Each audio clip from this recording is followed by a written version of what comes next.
First off. Hello? Pinch him. It's not St. Patrick's Day. You're kidding. You're kidding. No, What? Look at your phone. Pinch him. They get it before No, he looks. he can't. He doesn't have the right to pinch. Only you have the right to pinch. I don't let you pinch me. You're way over there. You Honestly, can't and reach me. if we'll talk about this. It literally is St. Patrick's Day. So What's funny is in my phone, it's even the green. when I woke up this morning, this is usually a shirt that I would wear to work, but I'm like, dude, this is a nice shirt. I'm not gonna wear it to work anymore. I'm just gonna wear it as like a nice shirt. Didn't think anything of it, just put it on, and then I went and hung out with my family today, and they're like, oh, I see you're celebrating the holiday. I'm like, oh shoot, I guess I am. Have we started yet? Kinda. Oh. Welcome everyone. Hello. Hi. We're back after a 3-month break. Talking rad. I just want to say, if anyone randomly tries to pinch me, I look at them and say, "Don't fucking touch me." But you haven't left the house today, right? No, I left the house yesterday. I saw people dressed in greens. Like, it's St. Patrick's Day. I don't have the right to do If it. anyone tries to come up and pinch me, I will do I? punch them. This is in Ireland. So Actually, here's the funny thing. If you actually try to go pinch people in Ireland, they will probably punch you. Like, that's how Anybody Irish would. are. That's how the Anybody's Irish gonna are. punch you. Anybody's Yeah. gonna punch people. So I decided to go full bore, and I even got matching green juice that matches my shirt. Yeah. Honestly, like, it's ironic. Anyone who would not tolerate getting pinched would be the Irish. So here's the real question, because I don't know the answer. But do you guys know what St. Patrick's Day is? Like, what's the celebration? Leprechauns.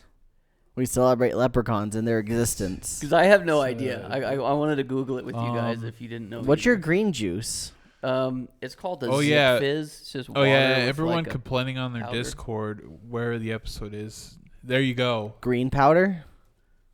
Was the powder initially green? Yeah. What does St. Patrick's Day celebrate? It honors the patron saint. Oh, Who brought Christianity to... it honors oh. the patron saint who brought Christianity to Ireland. Look at that 90s looking Google. The St. Patrick's Day Yeah. on the top. It looks like something from a 90s page. No, that's my coloring art. Wouldn't from they want it third to be grade. four-leaf clovers, though? Because those are the lucky ones. Yeah, I don't know. What's on the back of my shirt? Is it 3 or 4? 4. Four-leaf clover. That's a Carhartt shirt. That's solid. Yeah, it's Yeah. so nice. I got it at the DI for like, I think $5. Not bad. It's a good find. The W. So, yeah. What episode is this? 192. We stopped just shy of 200 just because we We wanted to just blue ball everybody. blue ball them. We're waiting for it to get warm because it's warm now. Why is your water bottle crushed, Thane? Because I things drink- crush it. When he drinks things, he squeezes it. Yeah. Wait, did you like those Go-Gurts? They were crush cups. You would, like, Yeah. crush it and go. Not those, but I like the blue. You know what they are? No. The cool You've the one never the seen the Kool-Aid Crush the Kool-Aid, what are they called? The Kool-Aid juice ones where I go Like the barrels? The barrel of juice? that one, but also like the Kool-Aid one where Oh, I have the little those? tag. Yeah, you would squeeze them. I use a spoon. I'm not a freak. Yeah, it was. Yeah, I didn't. Yeah, I It was a didn't. gimmick. It was dumb. I didn't do that. Look up the Kool-Aid. The Kool-Aid. What the one? Is where it you a twist- Kool-Aid crush cup? No, it's a Kool-Aid like twist off the lid. Oh and yeah, go, it's like wax. You twist Yeah. the wax. It's not wax. It's No, it's It's plastic. just plastic. It's Yeah. just plastic. I know what he's talking about. Yeah. They're very iconic bottle shapes. Yeah. So are the little barrels like? Yeah, you were the little saying. barrels. I always Stab like 'em. liked, but also didn't like them. Cause like, why would you want a barrel? Like, As I've gotten older, when I drink those types of drinks and Capri Suns, it's just pure sugar, and I can't do it. Like it's straight. It's like drinking a popsicle. I know I could do it. I would love it too. I like sugar. I'm a sugar guy. I get sweeted out way too easily. So what we missed in our hiatus? Microsoft. I kind of want to talk about Microsoft, but I guess it's old news now. I mean, we could just catch ourselves up because I'm Yeah. sure there's news that I don't know about that you guys do. Um, Elden Ring got a new DLC announced that comes out soon. Congrats. Yeah. I got. Oh, I there's a conversation topic around that too, which I know that you're okay with. I'm sure you're fine with. Around Elden Ring? Yeah. I'm okay with it? Yes. Yikes. So people are some people that aren't fans, I'm assuming, are bitching because it's a $40 DLC. That's fine. That's what I said. I'm like, that's Depends on how much content there is. If there's enough content to be worth $40, like if this is like a sequel, like a whole second game. How that makes much? sense. Okay, let's deep dive further then. How much content would need to be in a $40 DLC, in your opinion? 2 skins. 2 skin. And Apex Legends. I mean, See, that's another thing too. Is I've peeled the layers back on this thing of like, what are people willing to throw money away for? Anything, literally anything. Right. But sorry, carry on, Thane. I'm thinking like at least like say like 20, 30 hours worth of content. Whoa, that's a Question. lot of content. Why do you buy Mario games that are like less than 10 hours long for $60? Yeah. True. That's like 10 hours. You're asking, another- that's a lot of content you here's, want. Here's another one too. Is Cole already mentioned skins? Like people, they'll spend $40 on one skin, depending on how rare it is in battle royale games. Well, not even that, just like MOBAs and stuff. Yeah, MOBAs. A big one in MOBAs are, I guess they're called tier 5 skins.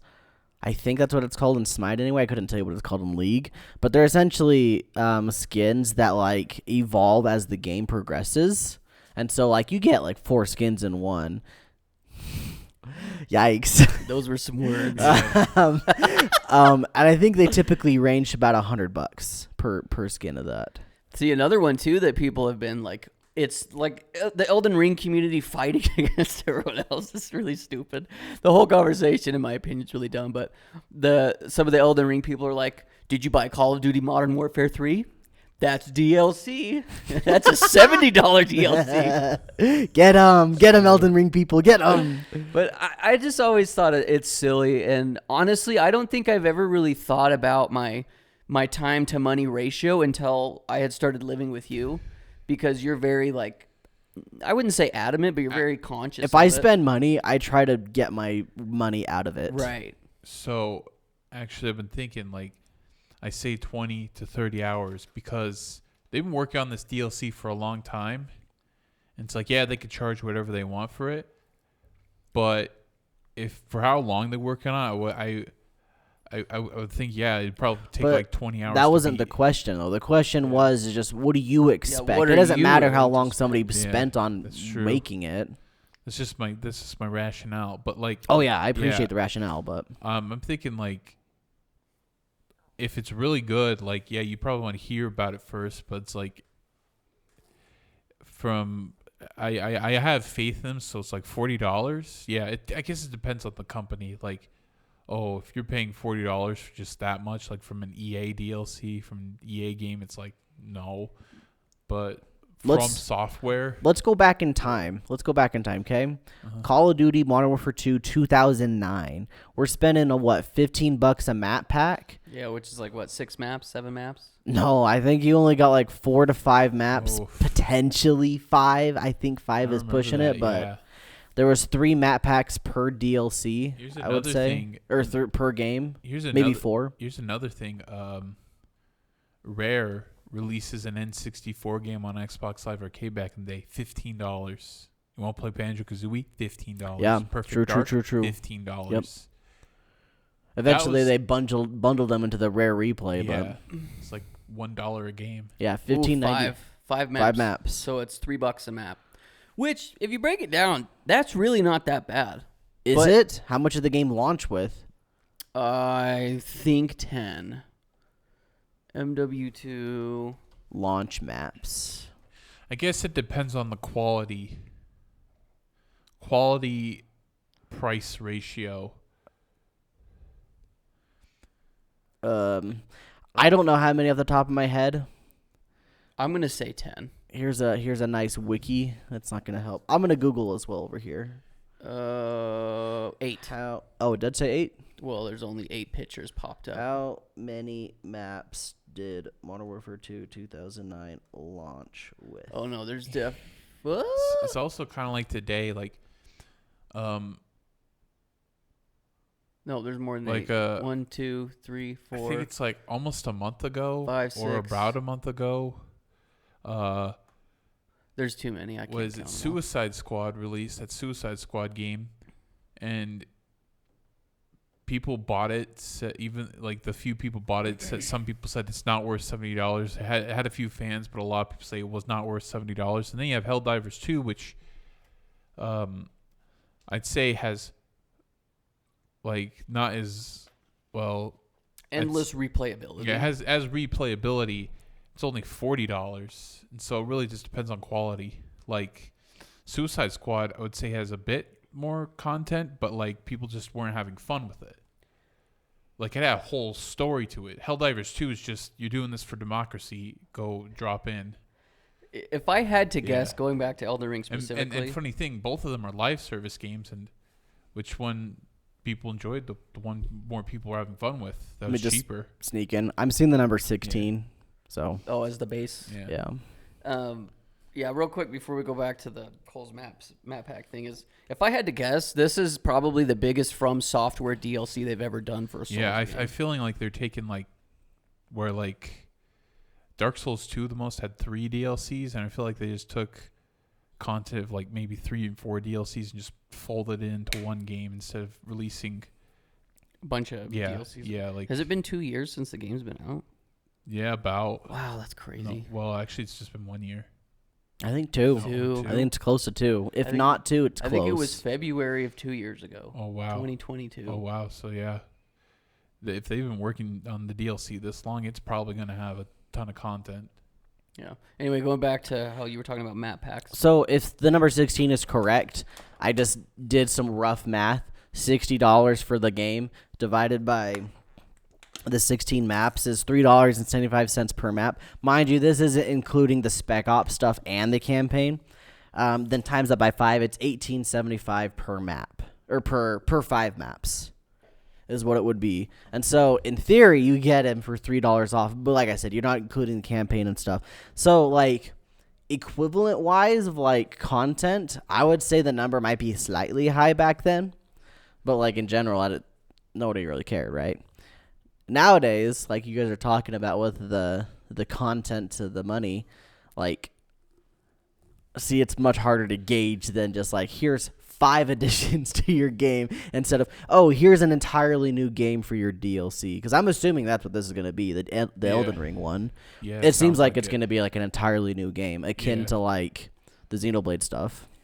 If I had to guess, just based upon how they've done it before, I don't think it'll be exactly like Xenoblade, because that's like starting over. Okay, yeah. I bet I shouldn't have said it like that. I mean, like, enough content of a new game. Right. But you can still play it within. It's like the Pokemon DLCs. Right, yeah. The Pokemon DLCs feel like almost like a new game, or but half you get of to a take game your at character least. with you. Yeah, you take the character. In fact, knowing Elden Ring, you have, like, if you do New Game Plus, you start fresh, you have to work your way into that DLC. I really hate that they've done that in the past, but I think they've fixed it now to where you can go to the DLC basically whenever you want.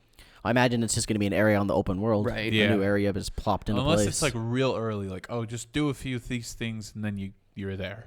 Or there's a little bell where you can ring it in. Yeah, that would be really, like, just you could basically get there instantly. Or it's like, wow, there's a floating spaceship. Go there. You know what I mean? I remember I wanted, in Ghost of Tsushima, I wanted to access the DLC, but I had to play up to Chapter 2. That's what bothers me about big RPGs like that. Granted, the only one I can think of that was super egregious, because I haven't played that many, was Dark Souls 1. The Dark Souls 2 was kind of nutso too, but trying to get to the DLC, like, I beat the game not knowing that I had to do the DLC before I beat it. So then you had to beat half of the game again, like get halfway through to unlock the DLC. Library. Yeah, it bothered me. I was really, really upset about that. And that's after you beat Ornstein Smo. Right. There's access to the library. And I guess you could chalk that up to, well, that's your fault for not doing your research. But I like to try to play through games as blind as possible because I want to enjoy it. Yeah.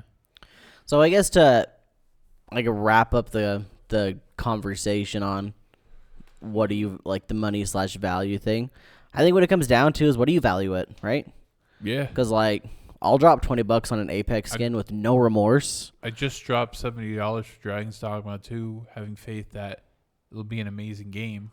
I'll drop $30 for an entirely new, essentially, game in Xenoblade's DLC. So like, heck, I'll drop you guys just dropped $40 for a brand new game, right? Helldivers. Yeah. Mm-hmm. So like, I think it just depends. Whatever you feel is worth it. I played like 2 hours. I liked the game so much that I went and bought the $20 additional pack.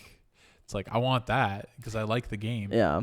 I think it's an absolute joke to just say that the company is not making something worth their value without being able to see it first, right? Yeah. And, like, you're going to see, like, we live in 2024. You're going to be able to see everything there is to see about this thing if you'd like to before you buy it. Right. Yeah. Someone will have uploaded There's the even entire thing after the first week of Yeah. it being out. There's even a series on YouTube called Before You Buy.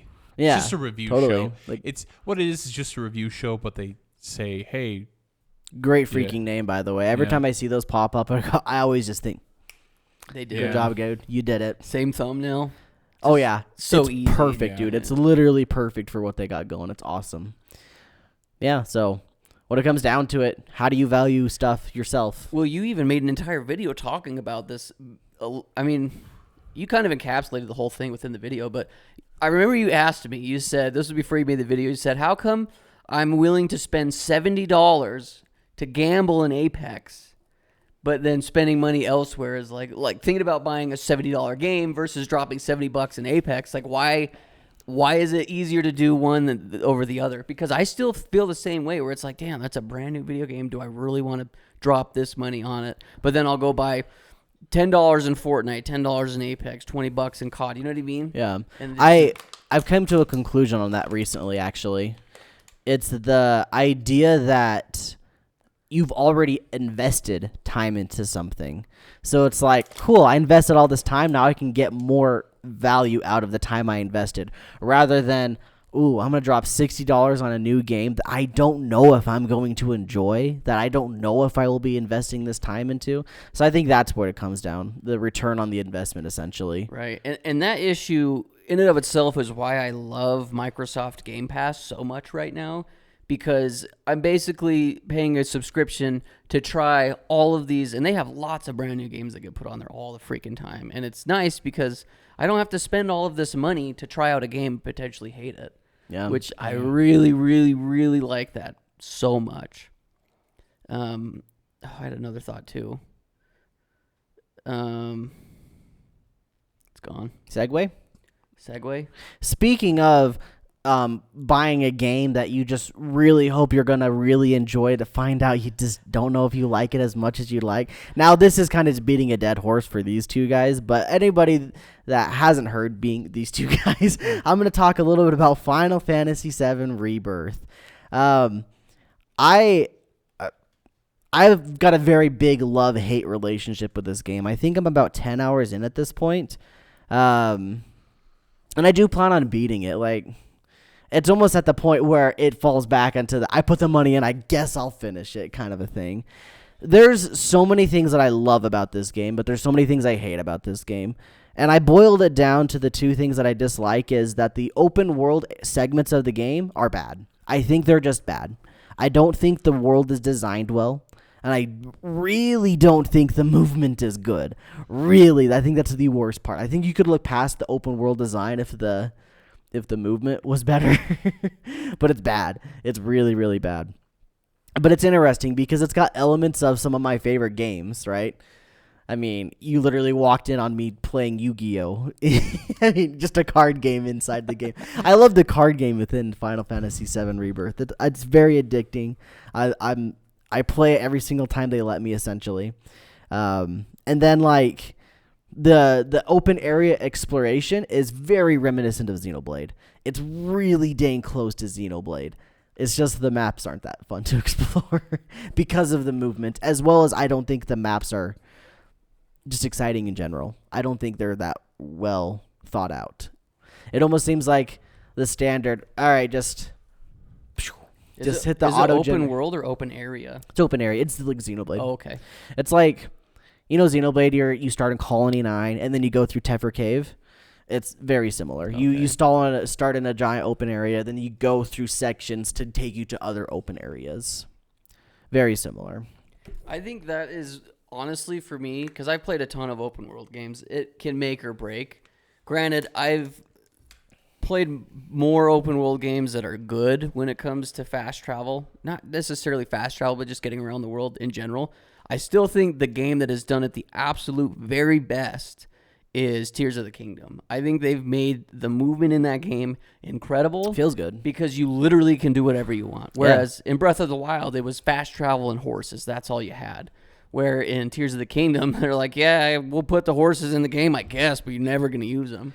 Well, it just feels good to walk. Sure, yeah, it feels good to walk around too, but you don't have to do that. Sure. As in Final Fantasy, it seems like that's it. That's Well, what you get on a got. chocobo, but it feels just as bad in my opinion. Like, It's doesn't the even control classic good. like the classic you get into a vehicle and it's got a boost button, but if you hit a wall, you do the whole animation and you go, "Oh, I hit a wall." Stumble. Okay, now I can walk again. And it's just like Tedious. Like, what did I hit? That's the question, right? What did I hit that little pebble? Is that what got me? The little tiny pixel sticking out?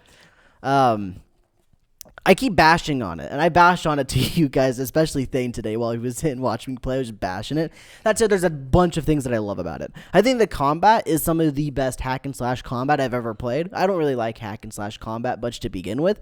I think they fuse together the turn-based combat and hack and slash combat together in such a way that it's exciting. It's very similar to Kingdom Hearts, but I think it's the step farther than Kingdom Hearts is. The characters are fun. I have a weird issue with this one where they seem a little lifeless at times. There's just a lot of not a lot of care, it feels like, was put in at occasionally, and I feel like it's just because the game is so large, they didn't have a lot of time and effort to put in because they had to do it elsewhere. But Right. I don't know. Like, it seems like it was very ambitious for what it is. I think the biggest part that's just confusing to me is everybody online is praising this game like it's God's gift to mankind, and I don't get it.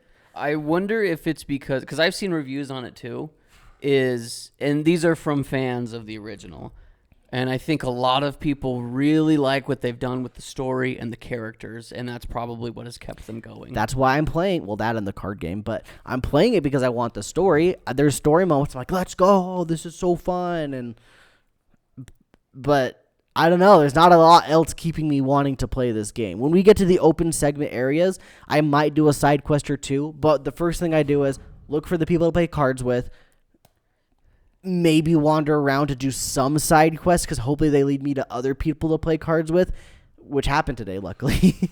And then 3 is just find the next main story mode. I wonder if you can look up, unless there just is no other way to travel. You can fast travel. That's about it. And fast traveling is a little wonky. I'm not really sure how it works entirely, to be honest. The map doesn't look good. I mean, it looks good, but like the actual user interface of the map, in my opinion, is not great. It just looks very modern. Classic, we just put simple borders and lines around things and makes it look futuristic, modern-esque. I don't know. I don't like that design personally, and I've not liked it in other games either. I didn't like it in the first Final Fantasy VII Remake, but Speaking of games that are really bad when it came to the vehicle movement, is I think the one I've played most recently where I was like, dude, this is such a letdown, but I also had other options, was Halo Infinite. I remember driving the Mongoose, and I'm just like, dude, I don't want to stay on the road. I want to drive off-road and go places, but there were so many little things that I would hit, and I would get stuck. it didn't feel good to drive off-road? No, there was so much trees and rocks. It felt like the game only wanted you to stay on the road with the vehicles. Like, driving the Scorpion was a literal nightmare. It was so hard to control. And that's how I did in Final Fantasy. I never went off the road, because why would I? I'm just going to bump into stuff that's not going to let me That's play. exactly how I felt with Okay. Halo Infinite. Interesting. That being said, though, I have a grapple hook, so I had alternatives. And as you progress in the game, you can get to the point to where you can call in, I think it's called a Hornet. It's smaller than a Pelican. It's just your spaceship. So once you get that, there's there's no reason I ever need to drive a Mongoose on the ground again. Wasp. Yeah, a Wasp, thank you. But that is so disappointing to me, because when I play video games, especially open world, I don't want to stay on the road. I want to go explore and drive into a cave. I want to drive into what are they freaking called? I want to drive into a Forerunner structure and see how far I can take the vehicle. Yeah. I But get that. It's like, man, I hit a rock, a little tiny pebble, and now my Mongoose is flipped I hit a upside down, rock. stuck. Yeah. It is just a shame. And I don't think other people had that issue, but it's probably because I'm the guy that just likes to do everything unconventionally. It's also like Death Stranding, where like there's no real roads. There might be, but like most of the places you gotta go, like if you grab on a bike, like you better like dodge those rocks perfectly, or else you just go. But that's the gameplay. Yeah. Like the gameplay is avoiding the stuff that we dislike, and that's a whole other thing. Yeah. Like I feel like Kojima like planned that stuff to be that way. Yeah. So you have to build a road. Like you have to use resources, and you can build a road to go from bike to bike. Like you're not really supposed to drive it. You're supposed to build roads, but I don't have time for that because I want to go from one end of the U.S. to the other. So there's no real point other than just walking on foot. See, this is why our boy Todd Howard just made horses in Skyrim be able to climb straight up cliffs. Yeah. Our boy Todd Howard. Then he made spaceships not even worthwhile in a space game. It's literally just a glorified loading screen. I have one final gripe with Final Fantasy VII, and it's the difficulty. I didn't have any troubles with the difficulty in Remake, but in Rebirth, I play on normal, by the way. In Rebirth, I have been having difficulties where I'll have the easiest fights in the world, and I'll fight a boss fight, and it just stomps me into the ground. I'm the same level, maybe even a level higher, and I just cannot beat it. So I bit the bullet, lowered it to easy mode. Now I'm having fun, but I just throw pebbles at things and they all die. There's no in between. No in between. It's such a massive gap between easy and normal. I couldn't even fathom what hard is if that's the gap between easy and normal. Like I literally lost the same boss 3 times. And I said, F it, we're going easy mode.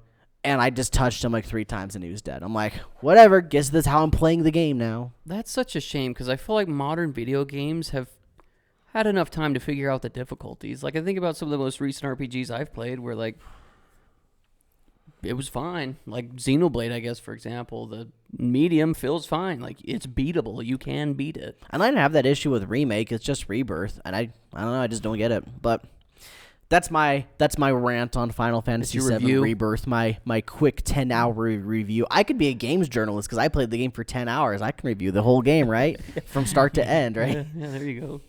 Yeah, just tell us how awesome Cyberpunk was before launch, right?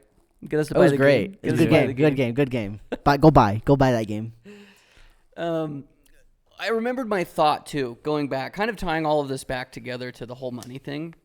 I think one of the biggest issues for me with spending money on brand new video games is I personally have lost a lot of faith in AAA gaming, as I'm sure a lot of gamers have. And it's very sad because AAA games are some of my all-time favorite.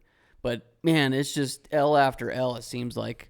And I don't know. I don't think this was a AAA developer, but I don't know if you guys have heard, but the new Battlefront collection has just been a trash fire. I would consider them AAA. Inspires AAA? They've been known to do crap like this, though, in the past. Okay. That's partly why I was hesitant about this collection. Their track record it's from the developer Asper, who Asper, not Aspire, sorry.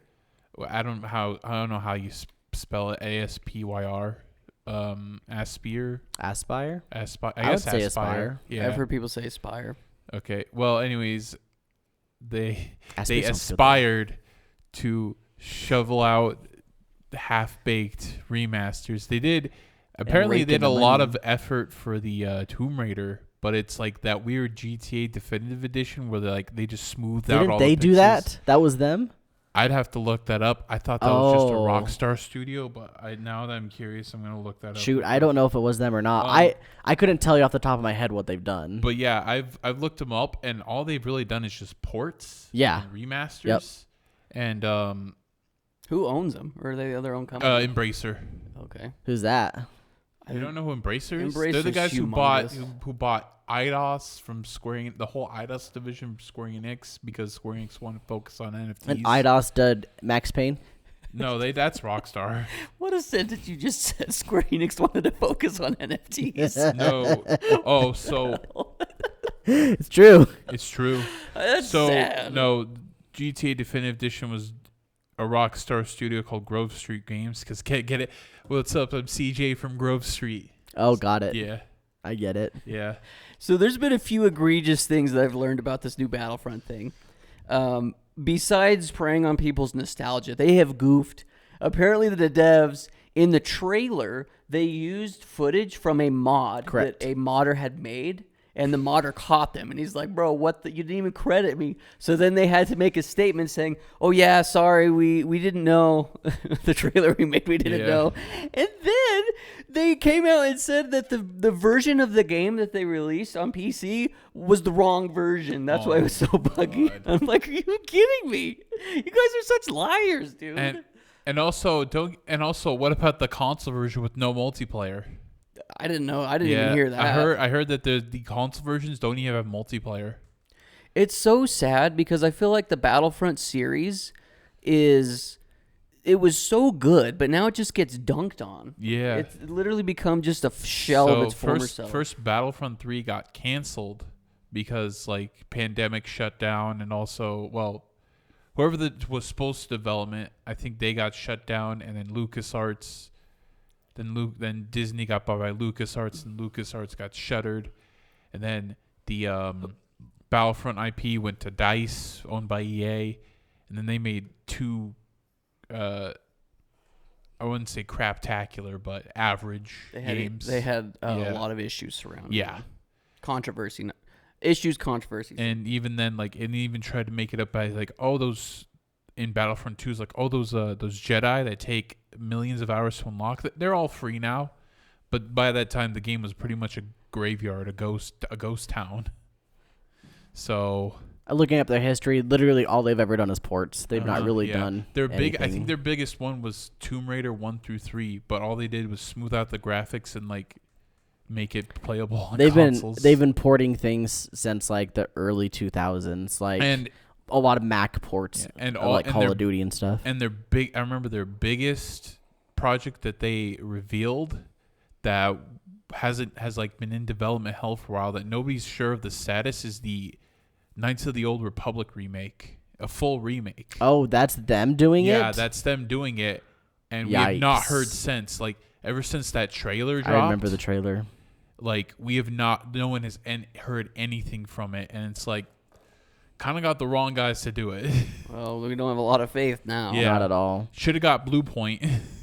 But yeah, going back to what you were saying, yeah, so they had the mod that they used for the trailer, and the new content they were boasting was essentially just consolidating all of the different contents from the other versions of the games. Because like on the original Xbox, you could play as Kit Fisto, for example.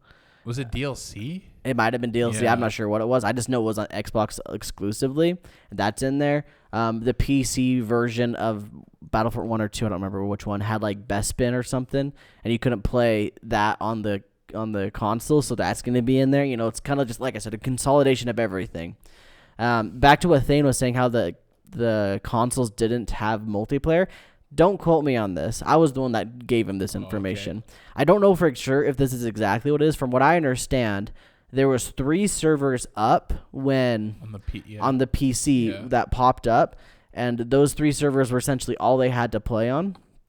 And the console versions just didn't show any servers to play on. Okay. And then from what I understand is that the version, like you were saying, the version that they put out wasn't the correct version. And that version that had a bug on it that would only display 3 servers. What a disaster. And then, like, to just cap everything off, from what I understand, not looking super into it, just from hearsay, is that like the Battlefront 1 and 2, all that you like the collection that you can buy on Steam is practically 1-for-1 in the same as the original Battlefront 1 and 2 that you can buy on Steam currently. Except here's the real kicker though, is all 4 Battlefront games, so 1 and 2 and then the newest 1 and 2, you can buy on Steam for cheaper than buying this new collection. Yikes. Yeah. Battlefront 2 on, like, the new Battlefront 2 was fun. And also, the real stuff. kicker, all that stuff they consolidated, like the Xbox exclusive character, people have probably modded it in. So you can that's what that trailer was from. They were using footage from that mod of the original game. That's why nobody noticed that it looked any different, because it was that original game they were playing. And I guess modders have been posting code to fix the game because it's broken. What a joke. Yeah. In the Reddit communities, they've been posting code that people can fix their game Waste with. of money. It's so sad, dude, because it's just like, come on, also man. really sad, especially people want to play this on Switch. It's like, oh, play Battlefront on Switch. They're getting an inferior version. Here's the other thing too, though, is they announced this 3 or 4 weeks ago. Yeah, That it's it was quick even announcement. That it was even Quick coming out of their announcements, like, oh, it's coming, and then it's like, that's how long they took to develop it. 3 weeks. That's why they made the trailer with the mod, because they didn't have the game. Yeah. They didn't have the game to start when they made it, when they announced it. Yikes. Very unfortunate, because I hold those games in very high respect for my childhood. I remember playing them all the time with my brother and some of my buddies. Like, man, Battlefront 1 and 2 really has a special place in my heart. It's funny, Battlefront 1 and 2, when Battlefront 1 2 Reboot came out, people just hated them, and then I think EA owned the original, and they just flicked those servers back on for those, because they were shut down for a while, and they flicked the servers back on. Yeah. Because people were so unsatisfied with those ones. So you can go play the originals cheaper with mods for like on your PC right now. So Battlefront 2 was one of the first games I remember buying the day it came out. I remember going to Walmart. I'm pretty sure it was October 27th, the day before my birthday, going to Walmart and picking it up that day. I actually remember that the PS2 version had the least amount of servers, because like, you know, as PS2, everybody was too busy playing Final Fantasy. Yeah, online. Single player games. No, the online one. Yeah. That's where they were playing Was their that online. 10? Was it 10? No, it was 11. And then the Xbox version had slightly more servers, since, you know, Xbox Live, and the PC version had the most servers. See, I never played it online back in the day. Yeah. I just played it with my friends and my because dad. Yeah, as a dumb kid, I didn't know how to. I had a original PS2 model, and you had to like you get buy the hard drive thing? You had to buy the adapter and slap Yeah. it. I don't know why they couldn't just like put an Ethernet port right in there. It made no sense. Dude, I spent countless hours playing Team Deathmatch with just me and some bots. Holy cow, did I spend too much time. I remember, like, because in Battlefront 1, you could not kill the heroes. You couldn't kill, like, Luke Skywalker. You just had to freaking run or turn your cheeks and get clapped whenever you see him. So the maps with death pits, you could throw grenades at them and they'd fly off and hit into the death pits. That was one of my favorite things to do. So I'd go to like best pin platforms and I'd have them spawn in, and I'd just be like sitting there waiting for Darth Vader to run at me and just throw grenades at him and see him like fall over, throw a grenade while he's down so he gets up, and as soon as he's up, he falls over from another grenade until he fell off the map. Then it would say, I killed Darth Vader, and it says my name because I put my name in. I'm like, I did in fact kill Darth Vader, didn't I? So much fun with that game.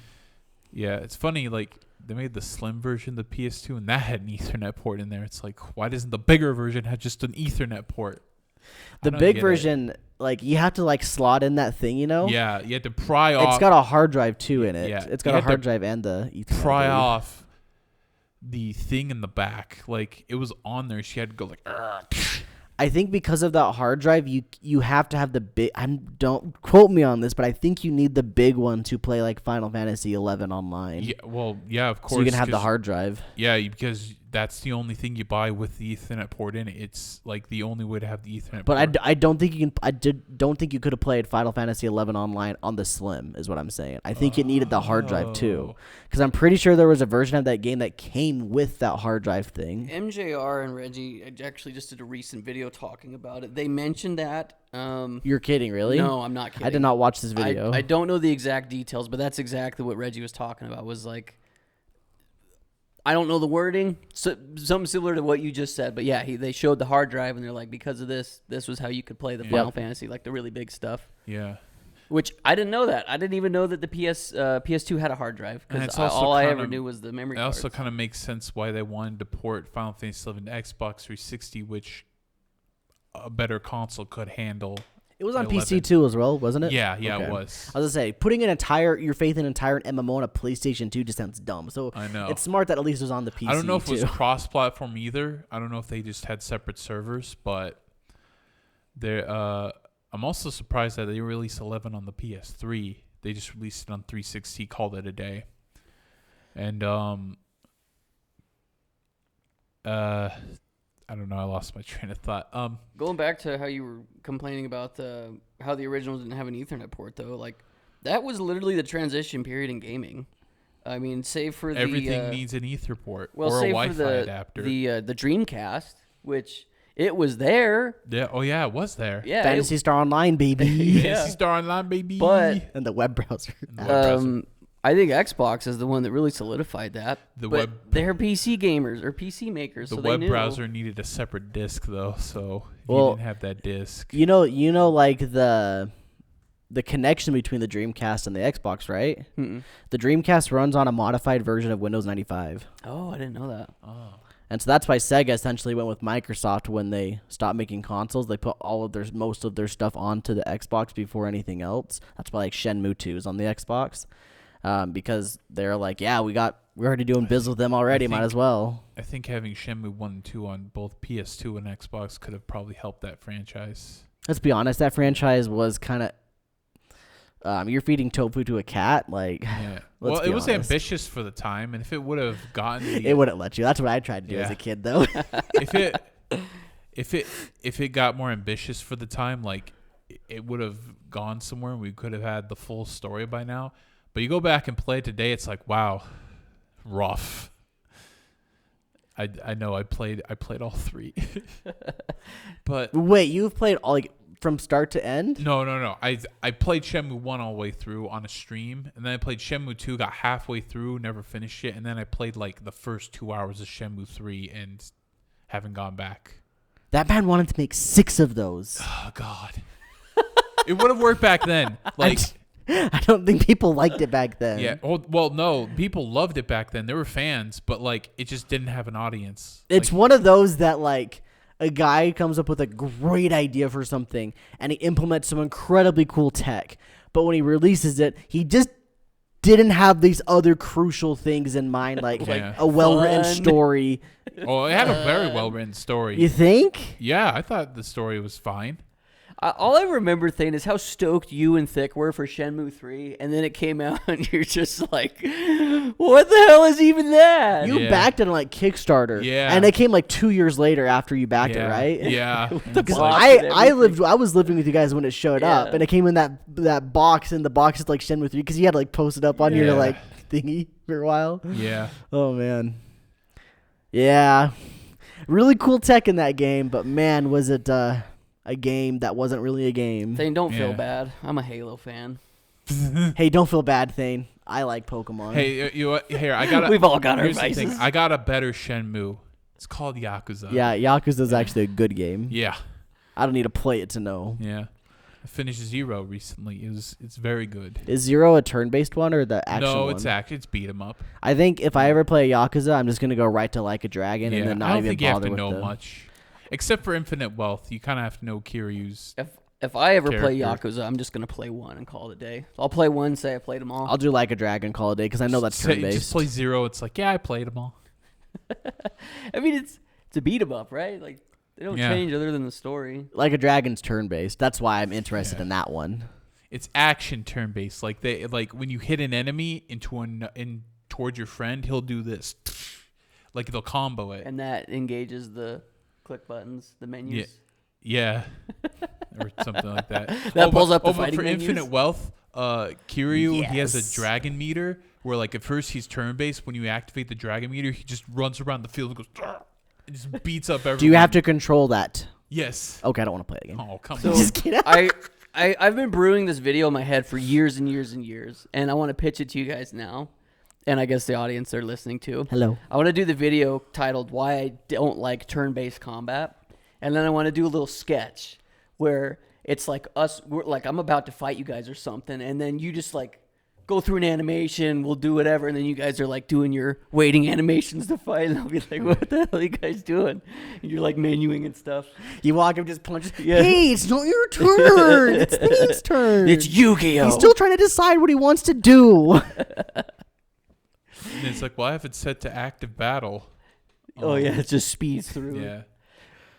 There's so many things that I love and hate about RPGs, and turn-based combat is one of those. I don't just think you're struggle allowed with. to dislike it yet. I think you're close. I don't think you're allowed to just yet. There's some things bad about it, but like I like turn-based combat. I think it'd be fun. The thing is in my head, and I know this is just a me thing because it's a freaking video game, but I can't get over the fact that you have to stop everything, go through animations, and now you're in a That bothers you? me situation where it's It's very a slow. video game. Right, I'm exactly. surprised that bothers you. It's a video game. Well, it's just it slows. Think about the games I like and how fast paced Play they are. Persona, dude. It's every like all of these like slow issues you're complaining about are just not there in Persona. Yeah, and you're probably right. Don't play Shin Megami Tensei because that is just as slow as you're thinking. But Yeah, Persona Shin Megami itself Tensei is fast. more of the hardcore for the hardcore. It's just slow. Yeah. And it doesn't look pretty. Well, Maybe it looks all right. It's just not pretty. Yeah. Pretty. And this could also stem from the fact that I'm bad at chess, and I've never liked it because I'm bad at it. well, I don't nothing think to that's do a with good chess. connection either. nothing to do with chess. This is like Skylar, you've been playing a turn-based game for like a month and a half plus now. it's more like Addicted to a turn-based game. I like card games. It's more like chess. No, you boxing. don't, because I try to get you to play card games. You're not willing to try. I play Hearts Or and you Solitaire. tried, Those are card games. I know, but you know what I mean. Yeah. I'll be up in front. I don't like card games. That's fair. And I completely understand. I just can't get into them. Like, one, you have to like invest money into it, which I mean, I invest money into stuff, but I just don't feel like buying the latest card pack to like get to a meta to a game I'm probably not fully grasp. I just can't grasp it. Like, okay, this card does this. Oh no, it does this. It does well. It does what it says. Yeah. But depending on other circumstances, it will react in different ways. Yeah, I know. It's like, and I can't fully grasp it unless the game does that for me. Like playing a video game, it's like, okay. But like a card game where you don't have visuals, I'm a very visual guy. If it's not showing me like a holographic, it's like, oh, this is what it's doing. Then I can't. You might like Hearthstone. Yeah, I've played Hearthstone. Just pull up a stream or something. Hearthstone. Just pull up a stream on the side. But then Yeah. you don't like know what's going on in your Yeah. game and you lose. I don't think if you ever are gonna like a card game, I promise you Yu-Gi-Oh is not the one you're gonna like. Yeah, I've like looking into it, like looking over the shoulder and seeing like all these different cards, like new colors and all they do. I'm like, But I'm in What? love with it. I will say, when you get the right things, you play the right cards. I know, and that's it all satisfying. lines up, and That's you like- just dunked on the other player. that's like a fighting game pulling off a really good combo into a KO. That's satisfying. That's why there's a class of decks in Yu-Gi-Oh called combo decks. Yeah. You just do all of these different things to But I'm not- combo. I'm not good. There's literally a Yu-Gi-Oh archetype that's based off of fighting games. And it's like one of the cards says like if like 10 cards have been activated, you can activate this, and it says like combo breaker or something like that. And it breaks the combo. It's something so silly. I got a question for you guys. This is kind of on topic, but also changing the subject entirely. Go for it. Thane just said that, well, I'm not good at that. I'm not good at the game. But I'm a firm believer that if you play something and actually try, you could eventually be good. And I know I always bitch about fighting games, and I say I suck at them. That's why I don't like to play them. Yeah. Honestly, though, if I put in the time, if I put in as much time in fighting games as I do like Warzone or Fortnite or whatever the hell I'm playing, I could get pretty good at fighting Hey, our games. buddy, our buddy Luke, he was terrible at Warzone. He's still playing. Eventually, he kept playing it. He got better. Yeah. I agree, but the people that have the natural instinct for it, plus that, there's no competition. Like if it, like when you grab something and it clicks with you instantly, you're into it. You know you're gonna go into it, but then you grab something and you're not clicking with it. You're gonna have less of incentive to want to get better. Well, it's not even Sure. about the incentive. I'm just talking like you take one person and another person, they both put the same amount of time into it. One of them just naturally gets it, like you're Yeah. saying. He's gonna just wipe the floor with the Yeah. other person. Yeah, well, it helps if you like the games too. And I guess I'm just talking from a broad perspective of if you put time into a video game, eventually you're going to get good at it. Sure, because I got a buddy, Andrew. Like he And dominates in any game he Yeah. plays. Yeah. He's just naturally good at video games. Yeah. So if he put the time into one specific game a ton, he'd be just about anybody. Yeah, Yeah. I totally see where you're coming from. Which Yep, sucks because that. like sometimes you really like something and you're like, dang, why can't I get better at it? But like I said, I think if you put enough time into that thing that you like, especially if you like it, I feel like that makes it so much easier. And it's more fun, Right. sure. But then it's like with everything in life. You just get discouraged because you know there's somebody out there better than you. Yeah, you just don't think that way. You just know there's somebody out there that likes the thing you love the most in life better than you do. Yeah, just when you think you're the biggest fan of something, then you get on YouTube and type in world's biggest Lord of the Ring collection, and then you're like, wow, this person's met all of the cast and has them tattooed on their bodies, and Made out with Frodo. yeah, made out with Frodo, has a full nude statue of Gollum in his house, pee-pee and everything. Surprisingly accurate proportions. Very surprisingly accurate. I don't know how he got that proportion, but he got it. Yeah, Unfortunate, but hey, that's life. that's And life. it doesn't matter because we like things, and it's just fun to like things. Yeah. Like cardboard and games and hearts for some reason. I'm just kidding. You can like hearts. I think it's cool you like it. It's also fun to hate things, but people are going to hate you for hating things. So I disagree. I don't think it's fun to hate Yeah. things. I would prefer to like everything that I tried. Actually, I think the people who have fun hating things don't actually hate it. They just want to get under people's skin. I think that It is gets the case. views. I can concur. Yeah. Confirm it gets views. I agree as well. I've said things to get reactions out of people before about me not liking something. I'm sure I've said something like that on this very podcast. How dare you talk about rebirth, reversal? You just have to get used to the reversal. No, that's an actual opinion. I'm talking about like before I'd ever even Yeah. tried Elden Ring. Oh, that's a bad game. Yeah. That's a bad game. Don't play Elden Ring. Yeah, or I will Mario's guarantee bad. Elden Ring's Mario's not- bad. Guarantee Elden Ring's not for everyone, but There's no way, dude. There's Yeah. no way it's for everybody. especially for people with no hands, you can't even play video games. And as he I've beats, seen people use their face. beats Yeah. Oh, Dark yeah. Souls with a Guitar Hero Yeah. controller in his toes. Yeah, there's a guy who's like really good at fighting games, and like his hands didn't work, so he kind of do this and put it near his mouth and just like When I was in high school, I Use used to his tongue. watch a guy play Call of Duty with his face. it's incredible. He was better than me.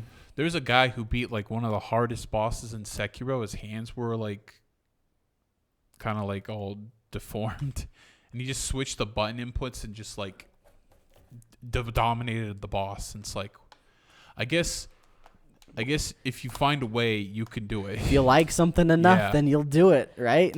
Yeah, I think the first thing I ever saw that was in that same vein was somebody beat Dark Souls on a Guitar Hero controller. Yeah. Just like, really, dude? That guy is sadly since retired. Like he beat so many things. It's like, yeah, I'm done. See you later. It's like, oh, bye. was he like? Did you depend on him for happiness? No, I just wanted to see him beat Elden Ring on Guitar Hero controller, and he's So there's gone. somebody else that's doing it. Probably. I'm sure someone else doing it. I know Dance Dance Iron Revolution Pineapple pad. beat Elden Ring without attacking, and he literally just used mimics. It's incredible. Can you like get like shouts like in Skyrim and just push them off a cliff? No, You can get a lot of magic spells. Yeah.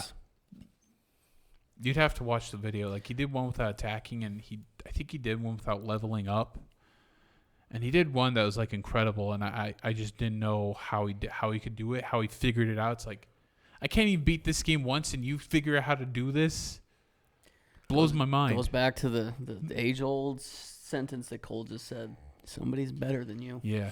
Looping back to the Star Wars Battlefront thing and like how I would throw grenades at the unkillable bosses, I find it so funny how like there's just some very specific circumstances that you can cheese things, right? Like that's obviously me just cheesing that. There's so many of these things that we're talking that people are doing or able to accomplish because they're cheesing things. I mean, that's all these Elden Ring challenge runs. They're just finding Yeah. a way to cheese something. Mhm. And like, I just find it so funny how one of the funniest and most consistent, I think, cheesing is just pushing some guy off a cliff. And like that's what I was doing on the Star Wars Battlefront. But like I was just thinking like even like Xenoblade 2, one of the final bosses comes out of the ground and like the hole is still there in the battlefield that he came out of, and it's probably like I don't know, from like me to the sign. And in Xenoblade there's arts that can do blowback effects. part of the speed run is to line the dude up and then blow him off into the hole, and he just falls down the hole and dies. In Overwatch, you play as Lucio, and you're on Bop Medieval. people up. Lucio, and you just bop him Yeah, off, bop dude. him off the edge. Oh my gosh! Dude, or they freaking Roadhog, you hook him and pull him into the hole. Oh, Yeah. freak! That's the gift that just keeps on. It I just giving. love when you on do the giving, dude. Lucio on the receiving end. They just fly and they can't do anything. They just look about at you. They can't do anything about it. They're Shake. like, ah. I remember doing that in Halo, where I would throw a grenade at an elite and then they dive off the edge because they're trying to dodge the bomb. Oh my goodness! So many fun cheesing moments in games. It's crazy cool. It's like Bloodborne, where like, or just Dark Souls, where you're like, there's another player that like is kind of like he kind of like works like an online player, but he's an NPC. You just hit him with a poison, and you just wait down there, wait from there like where they would move because they stop eventually, and you just hit them with a poison thing, and they slowly die of poison.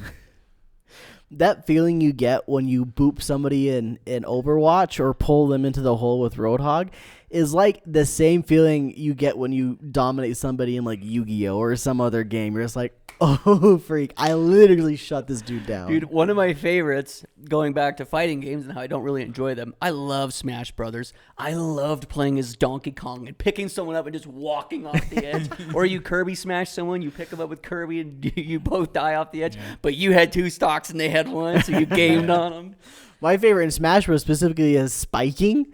All the moves that specifically are spike that shoots him straight down. Oh my goodness, so freaking fun to do that stuff. Bowser, you grab someone and they fly off with the edge whip. Yeah. You go. Yeah. Oh no! There's also one where like you inhale Kirby and then jump off the edge and spin them out, and then jump And then on their fly. head and fly up. Man, Smash Bros. Such a fun game, but boy, do I hate it because I was always on the receiving end of said dunk sessions. It's super funny. Is like you compare these funny cheese moments to like competitive Smash Bros. Not even the same game. Yeah. Not even the same game. They never do these cheese things, so they don't really The people work. just mastered the spike where if someone flies off and they're just below the stage, you know they're dead because they're gonna hop down there and go bam and then jump back up. I always hated ledge guarding too because I would always get screwed. Someone just ledge guards and I'm like, I'm done. I can't get back. Can't get back. What do I do? They're just sitting there. Every time I get close, they punch me in the face. Video games, man. Yeah. And that's the show. That's what we like. We like games. We've got games in the veins. That rhymed. You're a poet. Yeah, and I did know it. Mm-hmm. Well, thank you guys for watching or listening to this episode of the Talking Around podcast. If you like what you liked, leave a like. It's funny how that I Spread said the the same like. word like multiple times. Leave a comment. Tell us about our bad opinions and why you're correct. And subscribe to this. Check out our main YouTube channel, Radkatz. If you don't already, I'd be surprised if you don't. And, of course, we have our anime podcast, Life is Deja Vu. You can check out there, too, on the YouTube. All of the links are on our channel. And We're back. we're back. We're back. Bye, everybody. Have a good one. Bye. And grad.